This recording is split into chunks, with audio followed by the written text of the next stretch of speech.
Hi there, my name is Rachel Jones and I'm a content writer for jobs.ac.uk. I am writing a series of blogs and vlogs about the PhD process, everything from applying for your PhD place, applying for funding, finding your supervisor, finding the right institutional fit for you, to actually what happens in the process of undertaking and hopefully completing a PhD. So to give you a little bit of background about me, so that you can understand why I'm in this position to write these advisory blogs and vlogs. I undertook my bachelor's at Royal Holloway University of London. My BA was in straight English, a fantastic institution, very Victorian heavy. So I got to work under some amazing Victorianists, Juliet John, rock star and Dickens, Professor Ruth Livesey, who is an amazing academic on people like George Eliot and aestheticism. And all of that helped to secure me a first in my undergraduate degree and encouraged me to continue with a master's in Victorian literature, art and culture at the same university. I had an amazing time there. The Centre for Victorian Studies really helped me to get in touch with what was the conversation then. You know, how are academics talking about these topics in the moment? What's their cutting edge research? And all of that helped me to get a distinction, which put me in a really strong position for applying for my PhD and particularly for funding. You do not need a first and a distinction to get a PhD place or even to get funding. I know people who have had a 2-1 and a merit and still been able to achieve those things, but it is a lot easier, I think, if you are able to have those grades. So don't be put off, but if you do have them, feel extra excited about your chances and your odds. So that was my academic past. Now we're into my academic present. I was lucky enough to receive a principal's scholarship from Liverpool John Moores University, so I'm undertaking a fully funded PhD at that university under the supervision of Dr. Jonathan Cranfield, who's fantastic. And I've been really lucky there to have been offered the opportunity to do some teaching. So I'm currently teaching on a poetry undergraduate module, which I'm absolutely loving. And I'm excited to talk to you more about that process of teaching as a PhD student as time goes on and as I've got more to tell you.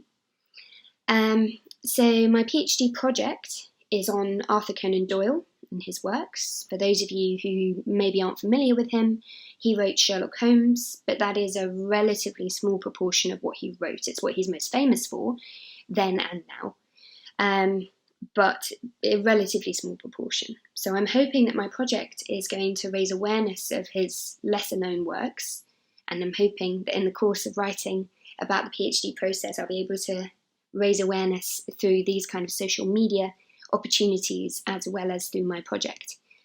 I am looking at the relationship between the rise of technology at the end of the 1800s, beginning of the 1900s, and the rise in spiritualism, people's belief in spiritualism. And I'm looking at how Arthur Conan Doyle, a very keen spiritualist and an absolute gadget freak, if he was around today, he would have all the latest gadgets. He was very into photography. His movie, The Lost World, became one of the first stop-motion animation movie in 1925. So a really fascinating man to work on.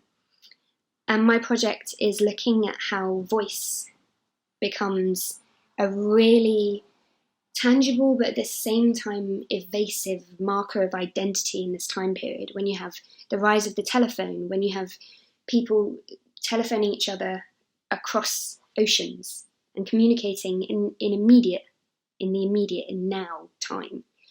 And how that can help to pave the way for a belief in spiritualism, where suddenly you're talking to people who are in another land, in heaven perhaps. And I'm really enjoying it. I'm really excited to share this process with you. It's a fantastic opportunity to be paid to research what you love and what interests you. And I'm hoping that this series is going to encourage you to pursue a PhD. a fantastic, life-changing opportunity, in my opinion.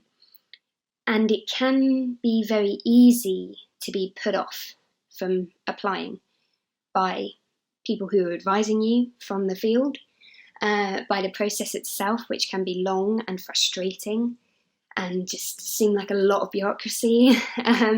So I'm hoping to guide you through some of that. These blogs and vlogs, I'm hoping that the blogs are going to be, my intention is that they are more catch-all advice. So if you want to know about the first step in preparing your proposal, where do I start? There'll be a blog post on that. There is a blog post on that. I've written. And the vlogs are more of a personal kind of lived-in experience of me applying that advice and talking you through how it went, whether it was worth it, whether it was the right thing to do, and the more human aspect to it, rather than the bullet point, you do this, then this, then this. Because it is a challenging experience, and there were times when it was very upsetting and frustrating, and there were times where it was amazing, and we got to celebrate, and there was champagne, and everything was wonderful. So I'm hoping that you will be able to take quite a lot away from this series, and I'm looking forward to sharing that experience with you.